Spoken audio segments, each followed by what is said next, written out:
आइए sir, question number 22 को थोड़ा देखना। तो आइए सर, गुड मॉर्निंग। आज तो दूसरे कमरे में हम लोगों का क्लास हो रहा है। तो 2022 का ऑनर्स का एक क्वेश्चन आया था, तो देख लीजिए, स्क्रीन पे दिख रहा होगा क्वेश्चन। और जीपी आपका दिया हुआ है 25% दिया हुआ है, करंट रेशियो दिया हुआ है। क्वेश्चन को थोड़ा मैं पिक कर ले रहा हूँ। जीपी आपका कितना दिया हुआ है? 25% दिया हुआ है। ये 2022 का ऑनर्स का क्वेश्चन है। क्वेश्चन में करंट रेशियो दिया हुआ है 1.5। तो ये देखिए, करंट रेशियो दिया हुआ है 1.5। स्टॉक टू करंट लायबिलिटी बोला हुआ है आपका आधा बोला हुआ है, ठीक है, हाफ बोला हुआ है। स्टॉक टर्नओवर रेशियो बोला हुआ है, स्टॉक टर्नओवर रेशियो बोला हुआ है 73 डेज।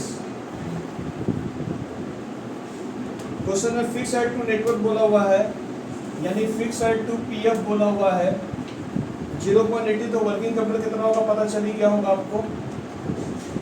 क्वेश्चन में रिजर्व ग्रॉस प्रॉफिट दिया, डेटा टर्नओवर रेशियो दिया हुआ है, डेटा टर्नओवर रेशियो दिया हुआ है 4 टाइम्स, ठीक है। रिजर्व, फिर जीपी दे दिया है क्वेश्चन में। जीपी कितना दिया हुआ आपको? 3 लाख रुपए दिया हुआ है आपका। फिर रिजर्व टू कैपिटल बोला हुआ है, रिजर्व टू शेयर कैपिटल बोला हुआ है, एससी बोला हुआ है 0.25। नॉन ट्रेड इन्वेस्टमेंट बोला हुआ है, नॉन ट्रेड इन्वेस्टमेंट्स 70,000 रुपए। आपको बोला प्रिपेयर स्टेटमेंट प्रोप्राइटर फंड बोला बनाने के लिए, यानी प्रोप्राइटर फंड का आप स्टेटमेंट बना दीजिए। तो आइए सर, पहले सॉल्यूशन में क्या क्या निकाल सकते हो पहले बताओ मुझे, क्या क्या निकाल सकते हो उसमें, क्या निकाल सकते हो?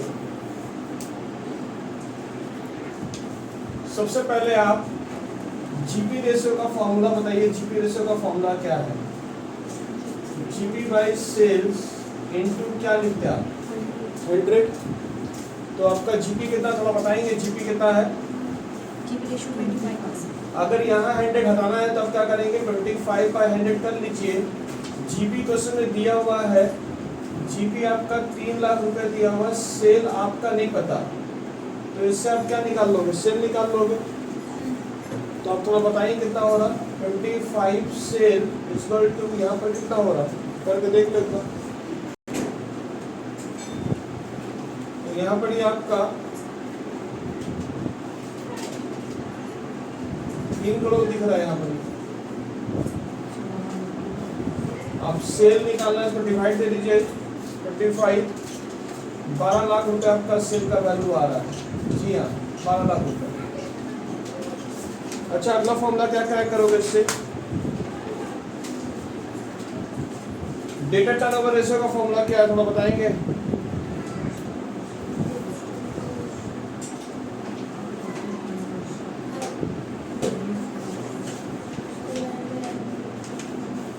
डेटा टर्नओवर रेशियो का फॉर्मूला क्या है? डेटा टर्नओवर रेशियो का फॉर्मूला है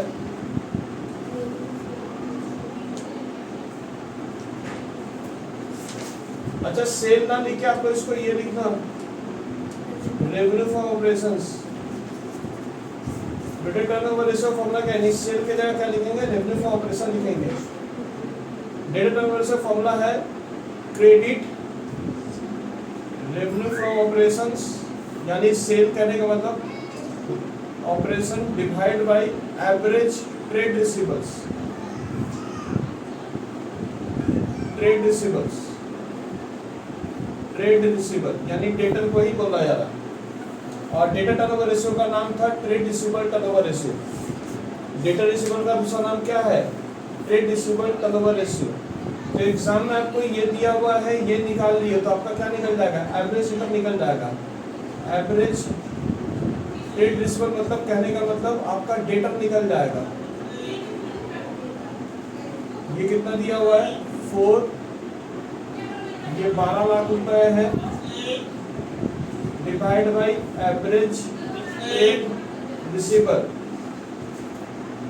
तो आंसर बताइए कितना आ रहा, 12 लाख डिवाइड बाई 4 करेंगे तो एवरेज ट्रेड रिसीवेबल जो रहेगा रुपीज 3 लाख रुपए आ रहा है। ये भी निकल गया साहब।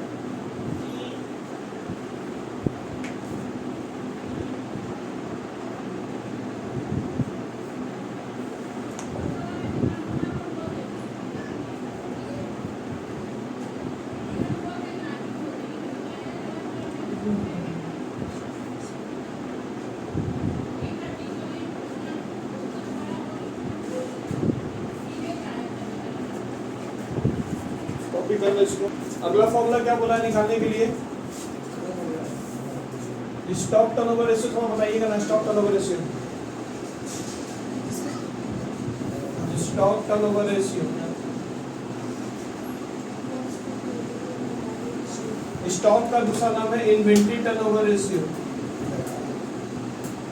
तो आपसे एक और फॉर्मूला पूछ रहा है, इन्वेंट्री टर्नओवर रेशियो का फॉर्मूला क्या है थोड़ा बता दीजिए।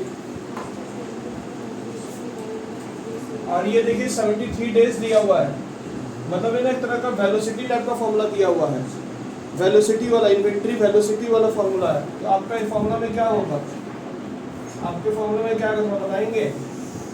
मेरे को तो काम नहीं कर रहा दिमाग, आप लोग थोड़ा बताओ। आप लोग शायद यहाँ पे लिखते थे ना, average inventory divided by cost of revenue for operations, यानी कहने मतलब COGS, cost of revenue from operations oblique देके COGS, और इनटू कर देते हैं 73 डिवाइड बाय 365। ये रहता है दिन का रहेगा तो दिन का बोला हुआ है, तो आप इसको इस जगह यूज कर सकते हैं। ये देखो मैं कैसे यूज करूंगा, तो ये जो 73 बाई 365 है और एवरेज इन्वेंट्री आपको पता नहीं, यानी ये भी क्वेश्चन मार्क है, ये भी क्वेश्चन मार्क है, देखा जाए तो पहले आपका cost of revenue for operation पहले निकाल दिया जाए। तो cost of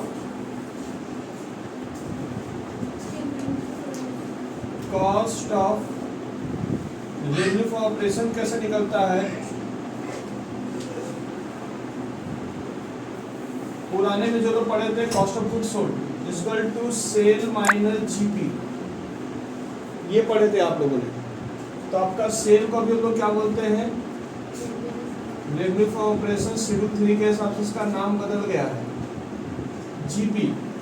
revenue for operation आपका शायद 12 लाख रुपए आया था, 12 लाख से आप GP निकाल दो, GP कितना था आपका, GP शायद 3 लाख रुपए था, 9 लाख रुपए आपका सेल है, मतलब ये क्या है कॉस्ट ऑफ मतलब COGS कितना है आपका, cost of revenue for operation कितना आया, रेवेन्यू फॉर ऑपरेशन जो आ रहा है वो आपका ही आ रहा 9 लाख रुपये। अब इसमें आपको ये वाले फॉर्मूले में अगर हम लोग इसको पुटिंग करेंगे 73 by 365 equal to average inventory, और वो जो इन्वेंट्री आएगा ना वो यहाँ यूज हो जाएगा, इस फॉर्मूले में यूज हो जाएगा। तो ये देखिएगा आपका एवरेज इन्वेंट्री डिवाइड बाई कितना करेंगे हम लोग, यहाँ पड़ी कितना 9 लाख रुपए ना, सॉल्व करके बताओ कितना आ रहा।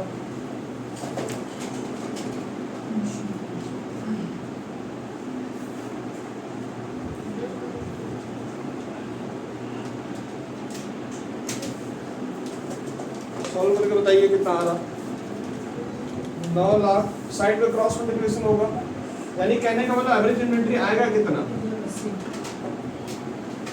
कितना आ रहा बेटा, 1,80,000 रुपए, 1,80,000 रुपए आपका आ जाएगा। ये जो 9 लाख रुपए क्रॉस मल्टीप्लाई के 73 डिवाइड बाई 365, आपका आंसर 1,80,000 आएगा। अब मैं क्या निकाल सकता हूँ, करेंट लायबिलिटी निकाल सकता हूँ क्या, थोड़ा करेंट लायबिलिटी निकाल लो ना इसके साथ साथ। अब ये देखो ये लाइन में स्टॉक टू करेंट लायबिलिटी बोला हुआ है, तो आइए साहब स्टॉक टू करंट लायबिलिटी आधा, यानी कहने का मतलब 0.5 है ये, मतलब ये दिया हुआ है। इसका फॉर्मूला क्या होगा? इसका फॉर्मूला होगा stock divide by current liability. दोनों सीखे थे इसका फॉर्मूला, टू करके लिखा है 1, तो ये 0.5/1 स्टॉक। अभी आपको स्टॉक का मतलब क्या है? ये इन्वेंट्रीज, इन्वेंट्री कितना दिया हुआ? 1,80,000 रुपये दिया हुआ है, डिवाइड बाय करंट लायबिलिटी। थोड़ा सा बताइए, डायरेक्ट बताओ ना कितना आएगा। इसको फिर क्रॉस करेंगे, फिर ऐसे करेंगे, फिर डिवाइड देंगे, तो अल्टीमेटली डिवाइड ही देना मेरे को। 1,80,000 डिवाइड बाय 0.5 करेंगे, 3,60,000 आ रहा है।